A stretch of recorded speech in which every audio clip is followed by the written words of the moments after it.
अनुराग, सीधे आपका रुख करते हुए, रामगोपाल यादव जी की ओर से आज कहा गया है कि दरअसल इसके जरिए जो संविधान संशोधन लेकर आई है, चर्चा इस बात की हो रही है कि कहीं यादव, कुर्मी और गुर्जर को सरकार आरक्षण के दायरे से बाहर न कर दे। इस बात का डर है आप लोगों को? देखिए, एक चीज तो आपको माननी पड़ेगी कि जो सरकार है दरअसल में तानाशाही सरकार है, ये डरी हुई और सहमी हुई सरकार है। इसे इस बात का एहसास हो गया है कि अब देश के हर वर्ग ने, चाहे ओबीसी हो, चाहे पिछड़ा हो, चाहे अति पिछड़ा हो, चाहे दलित हो या कमजोर वर्ग हो, इसने भारतीय जनता पार्टी का साथ छोड़ दिया है।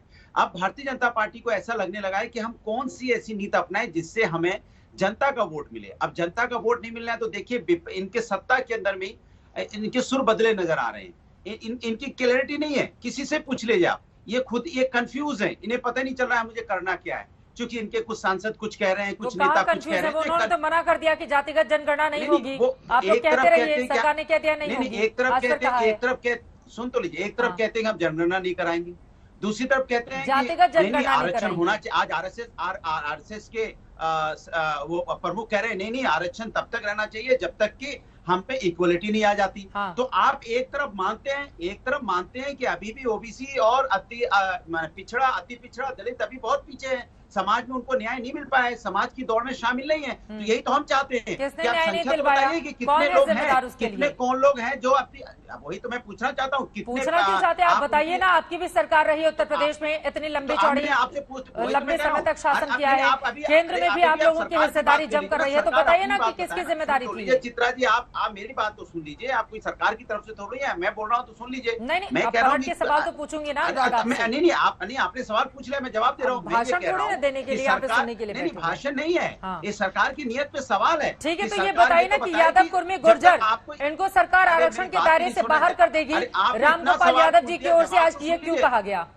चित्रा जी, आप इतना सवाल पूछेंगे, जवाब ही नहीं सुनेंगे तो कैसे जवाब मिलेगा? हम कह रहे हैं कि ये सरकार अगर जाति जनगणना नहीं कराना चाहती तो कैसे पता चलेगा कि कौन कितने कमजोर हैं? कैसे पता चलेगा ओबीसी की संख्या कितनी, उसमें कमजोर कितने हैं? अति ओबीसी कितनी संख्या है तो कमजोर कितने हैं? दलित कितनी है तो संख्या कमजोर कितने हैं? तभी तो उनकी आर्थिक स्थिति का पता चलेगा और आपकी मंशा पे भी शंका पैदा नहीं होगी। अगर इस तरह से आप करोगे तो आपकी मंशा पे शंका पैदा होगी। अच्छी बात यह है कि आप कम से कम ये सरकार के अंदर में कुछ लोग, पहले विपक्ष को तो सरकार मानती नहीं थी, अब कम से कम विपक्ष का मतलब ये हो गया कि धृतराष्ट्र जब सत्ता नहीं देना चाहते थे पांडव को, तो उसमें विदुर भी थे ना, वहां भीष्म भी थे, उन्होंने अपने विरोध के स्वर उठाए थे। आज कम से कम कुछ विदुर और भीष्म पैदा तो हुए सरकार के अंदर में कि कम से कम न्याय की बात करने के लिए अपनी आवाज तो उठा रहे त्यागी जी। नहीं तो फिर त्यागी जी भी तो नहीं आवाज उठा रहे थे। आज कम से कम विपक्ष का मतलब तो सरकार समझे, सरकार को विपक्ष का मतलब तो समझ में आए। प्रेम शुक्ला जी, डर किस बात का है? वो कह रहे हैं कि अगर आप पिछड़ों के इतने ही हिमायती हैं तो पिछड़ा वर्ग आखिर कितना है, उनकी संख्या कितनी है,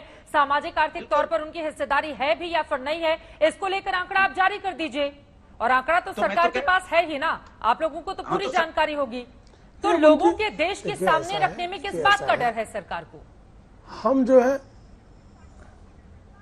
हम नहीं सामाजिक न्याय का पाखंड करके एक परिवार के शाखा विशेष को सत्ता सौंपने का दुष्कर्म करने में विश्वास नहीं रखते। हम हर वर्ग को सशक्त करते हैं। हम देखते हैं कि एससी, एसटी, पिछड़ा, महिला, इनको सबसे अधिक एलपीजी का कवरेज मिला कि नहीं मिला, उसको सबसे अधिक शौचालय का कवरेज मिला कि नहीं मिला, उसको आयुष्मान में कवरेज मिला कि नहीं मिला, उसको बैंक की बात करते हो। आपसे जनता की समस्या की अनुराग भदौरिया लगातार आप बोलेंगे तो जवाब कैसे ले पाएंगे? प्लीज समझ से परे है। आपने कोविड काल में उनकी कितनी पता नहीं क्या क्या बचे जा रहे हैं। तमाम सवाल खड़े किए हैं, जवाब सुनिए। ओबीसी में कितने लोग हैं जो कमजोर हैं? ठीक है। यहाँ दलित में कितने लोग हैं? देखिए, मैं भारतीय जनता पार्टी का कार्यकर्ता हूँ, संयम रखना मेरा जो है बार बार उनका फ्रेम पंचतत्व में है। वो नहीं, उन तक हमारी आवाज आ रही थी। वारिस साहब मैं आऊंगी, लेकिन प्रेम शुक्ला जी आपका जल्दी से जवाब। अरे उनका जवाब ही नहीं है, संयम है, बस संयम ले लीजिए। देखिए, हम पिछड़ों को, दलितों को, अनुसूचित जाति जनजाति के और महिलाओं को कैसे न्याय सुनिश्चित हो उसके लिए सतत क्रियान्वयन कार्रवाइयां कर रहे हैं। भाई, एलपीजी में सबसे अधिक कवरेज हमने किसको दिया? सबसे अधिक बैंक्स में खाते किसके खुले? सबसे अधिक अगर हम अन्न का उत्सव उनको मना रहे हैं तो अन्न किसके घर में पहुंचा रहे हैं? शौचालय सबसे अधिक किसके बनाए? हम जो है सामाजिक, आर्थिक रूप से, शैक्षणिक रूप से जो पिछड़े हैं उनको अधिकार मिले, इसलिए 58% सीटें जो है ग्रेजुएट मेडिकल ग्रेजुएशन में और 80% पीजी कोर्स में बढ़ाते हैं, तो और उसमें से 27% बढ़ी हुई सीटों में से पिछड़ों को देते हैं, 10% पीडब्ल्यूएस को देते हैं।